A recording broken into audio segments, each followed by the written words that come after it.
At Northern Lights Wildlife Shelter, the last spring snow is melting away. And their 44 orphaned cubs from last year have just emerged from hibernation as yearlings. Over the next month, they'll all need to be released. Starting with these two coastal black bears, Tansquana and her brother Gwaii, who arrived in late fall.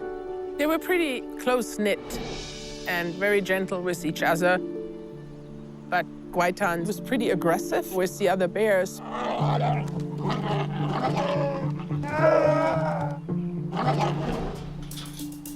So the idea was we let these two go out first. Okay, those two out? Yeah. Here we go.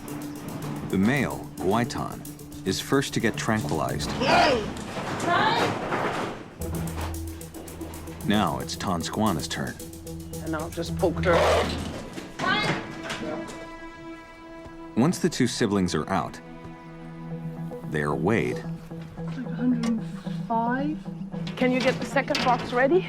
then loaded up for their return home to Haida Gwaii. They came from Haida Gwaii, so we're taking them back there to have them released. All right, here we go.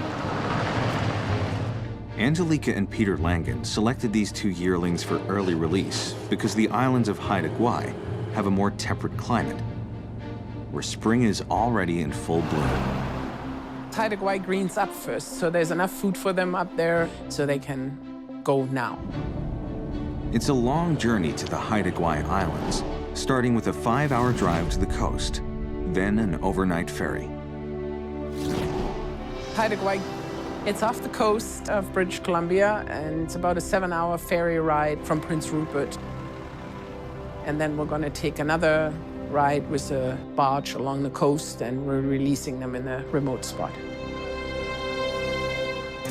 Open the gate!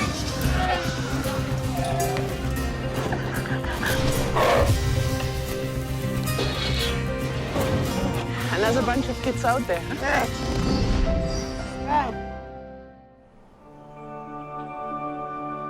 Shortly after Angelika and Peter left for Haida Gwaii, their lead caretaker, Kim Grouse, is called out on a cub rescue in the nearby town of Smithers with local COs, conservation officers. This morning we got a call from the COs that we had a bear in town that was giving problems. We had a tag bear getting into garbage and woofing at people. So we went in there, and with the binoculars, we were able to have a good look at this bear and could make out the number on the ear tag. And it's a sow that we had moved to a location referred to as the Susquehanna Valley, which is quite a distance from here. Unfortunately, she had her one chance with the relocation. We subsequently had to put her down this morning. We're attempting now to capture the two cubs, and they can go to the wildlife shelter. The sow's two cubs are up a large spruce tree. And when they come down, Kim is hoping to capture them. There's milk in there. We set up 2 traps, backed away from the scene. But the cubs are not moving. We're waiting here now for 4 hours already. It's gonna be a long day. Where's the cubs? Yeah. I can't see any movement. Yeah. There's not any progress, so we're just gonna leave now. Thanks, Kevin. The trap will be left under the spruce tree overnight. We're gonna come back and check upon them. We'll see. Fingers crossed.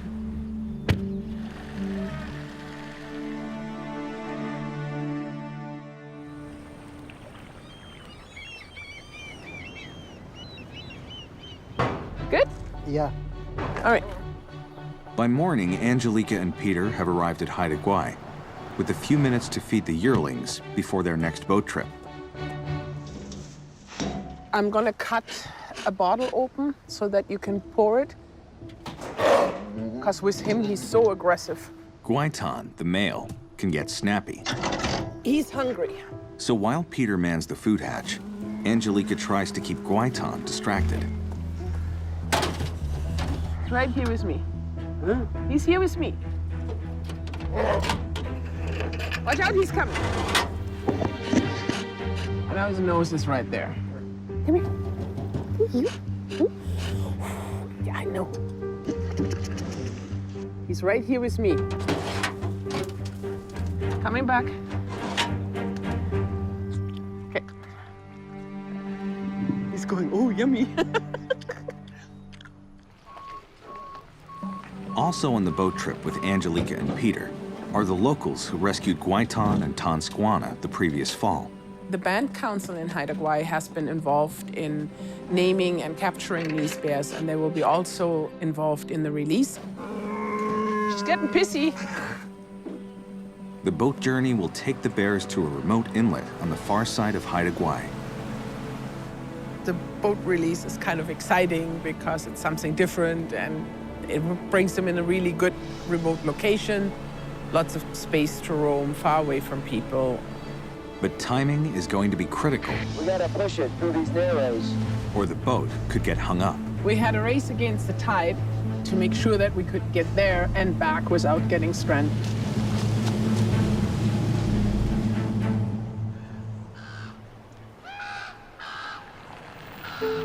Back in Smithers, So if he's in there, we're gonna bring it out, put it in the kennel we have in the back.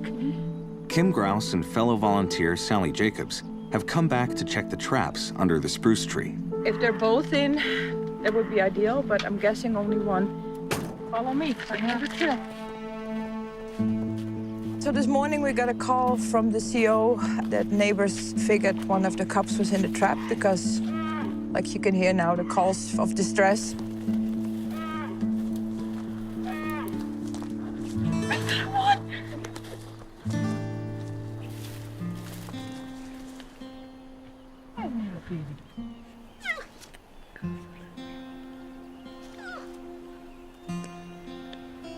It'll be okay.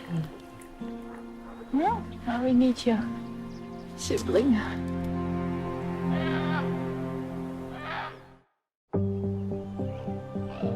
Sorry, little guy. In northern British Columbia, on the outskirts of Smithers, I'll just keep pushing it.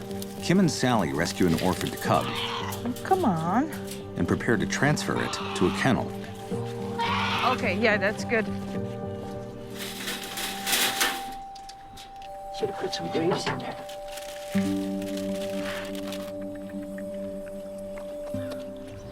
Good step forward.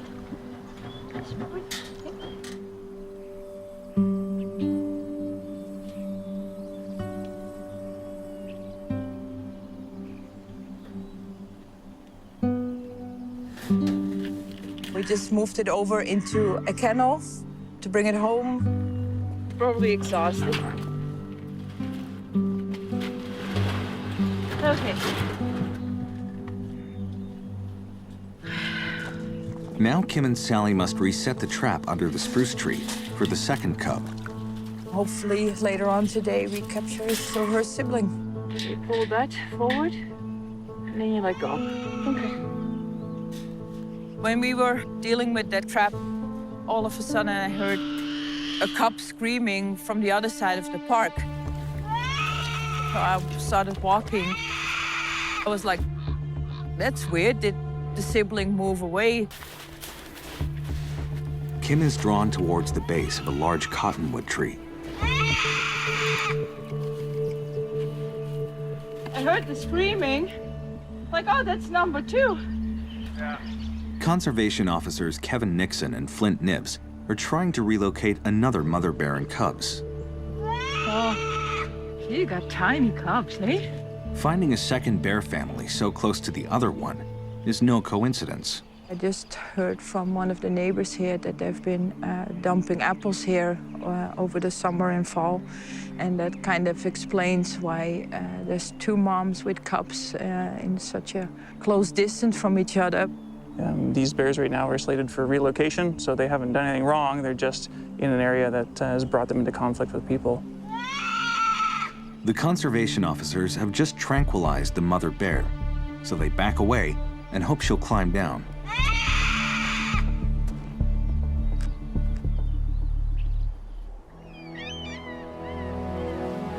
Meanwhile, in Haida Gwaii, the release team approaches the inlet chosen by locals to free 2 yearlings, Gwaii and his sibling Tan Squana.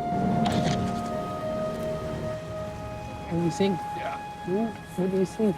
That's pretty awesome, huh? The release location was gorgeous. It was just anything that you can hope for and some. He said that they scouted it and there's not much adult bears here, so they think that they'll have a better chance.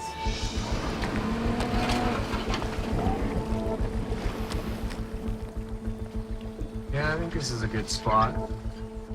I think time-wise, though, we're pretty limited for how long we want to stay here. We should get it off, the tide's falling. To avoid getting trapped by tides on this far side of the island, the team needs to move quickly. We still need to move it, but we just move them right to the bottom. But Angelika has bigger concerns about releasing these 2 jumpy bears. The key is going to be to not have them come back, but going out forward. When you have bears in boxes for a long period of time, that's enough. Yeah. And you have a big open space in front of them. You always have to be prepared that they are considering that threatening and want to go up and over the boxes into the boat. Gwaii and Tan Squana's transport boxes are set up side by side to create a rear barrier, Can you move back? with Peter and Angelika on guard duty above. So Peter and I wanted to make sure that we were there to block them if that's what they were wanting to do. Okay? Ready? Okay? On a remote inlet in the Haida Gwaii Islands, Angelika and Peter Langen are about to release 2 edgy bear siblings onto the beach, hoping they'll run forward to freedom rather than back into the boat. We try to always open the boxes simultaneously so that the siblings get a chance to stay together. Okay? Ready?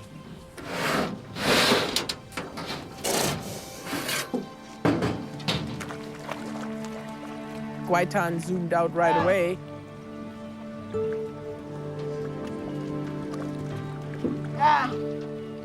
Tan Squana came out and was sniffing around, trying to figure out where the brother had disappeared to.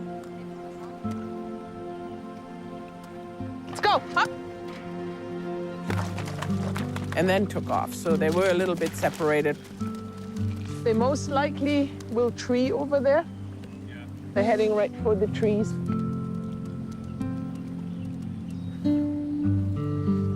I think in overall, it was a really wonderful release, almost a holiday. Here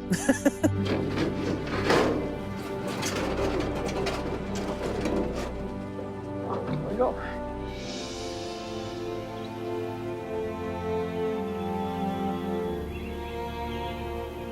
I'm quite confident that they found each other again once we left.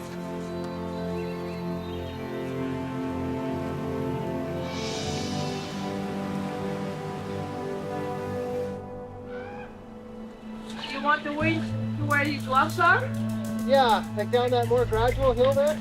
Just outside Smithers Townsite, conservation officers Kevin Nixon and Flint Nibbs struggle to move a tranquilized mother bear into a bear barrel for relocation. It was quite a challenge for the COs to get the bear to the bear barrel they had on the other side of the creek. She was a good size, so yeah, you don't want her to wake up all of a sudden. To help with the pulling, Sally and Kim run a winch line from an ATV. And I'll hold her head up across here.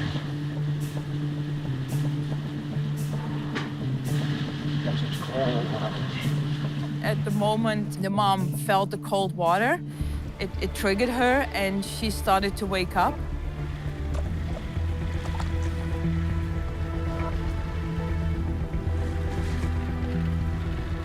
Okay, here, just back it up. Back the whole quad up. By the time she's lifted in the bear barrel, Mama Bear is almost fully awake. Her head came up and Kevin was in the back of the bear barrel. I gotta get out and hold her head for a sec. So I blocked her head and shoulders with my body so Kevin could go back out of the barrel. Okay, what? Oh, that was close. Yeah, we were really relieved when she was in the trap.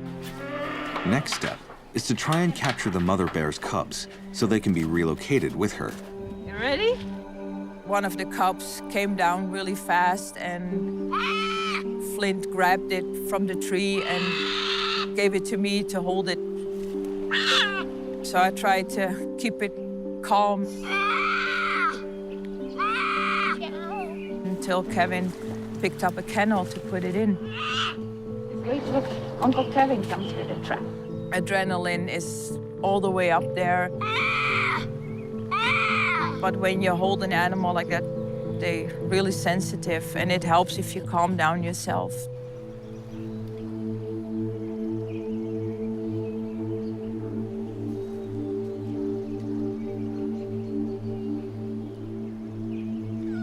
While Kim soothes the cub, Kevin gives Flint the kennel.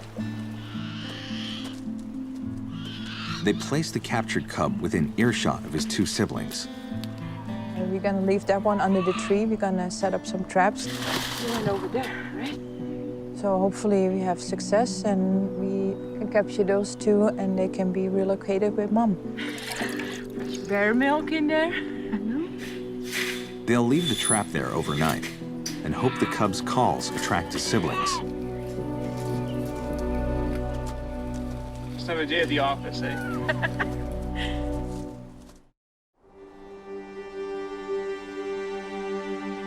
Early morning on the outskirts of Smithers, British Columbia. Under a cottonwood tree where Kim and conservation officers captured a mother bear and one of her 3 cubs. It'll be okay. Partial success. The second cub was in the trap, but one of the cubs was still up in the tree. The 3rd cub appears to be stuck. It hadn't moved at all from where it was the day before. Then we came up with the solution to ask the local arborist to climb the big cottonwood tree. Hey, it's not moving. And then we found out that the 3rd cub didn't make it. He got himself wedged between 2 branches and suffocated there. And that was really sad. That was really hard to deal with. Conservation officer Flint Nibbs takes the 2 surviving cubs with their mother to be relocated at a remote wilderness site. But there's still one other cub to capture. An orphan that was hiding up in the nearby spruce tree 2 days earlier when its sibling was caught. We heard the bawling of the other cub, which was in the original spruce tree that we started off 2 days ago on. So the team heads back to the spruce for the last remaining cub. So we have a local arborist climbing the tree right now,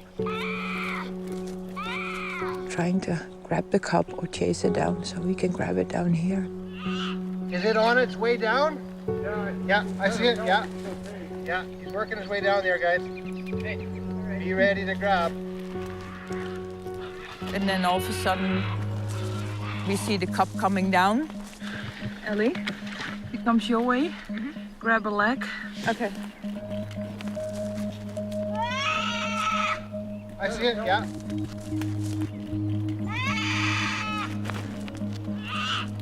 Just as soon as it got too close for his comfort, it's going up again. Don't let it go by you there, Sean. It's going up the other side there. It went up on the other side of the arborist. Going up. At that moment, we were like, oh no, you know, this is gonna be a game of cat and mouse. It's been too easy, I guess. I'm gonna come up as well. So Kevin, he went up too in the tree, so they went from each side. Oh, this one is alive for sure. They're gonna put the catchpole on now. And he was able to put the catchpole around the cub. It is pretty open here. You can probably hand it to me from there, Kevin.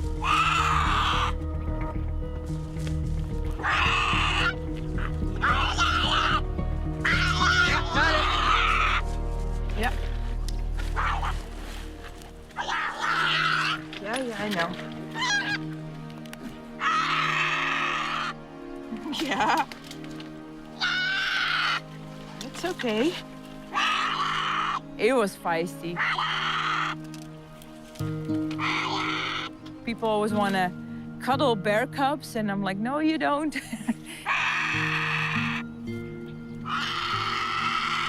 He was fighting for his life, and that's good because it's been 2.5 days now since he had his last meal. I get you're hungry, but you don't have to eat. And still so much fight in him. That was a good sign. Okay.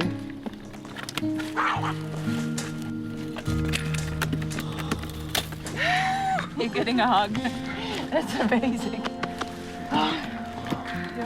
You guys are my new heroes. They're my heroes, absolutely. They went above and beyond to get these cubs into safety. Now starting to calm, the cub is ready to head back to Northern Lights Shelter and reunite with its sibling. We've got a few scratches and abrasions, and I think I've got some holes in my waders from where it bit me a few times, but it's all good. Both the cubs are going to be paired up together now at the shelter, so yeah, it's a happy ending. It feels really good that at least we can help the cubs and they have a second chance.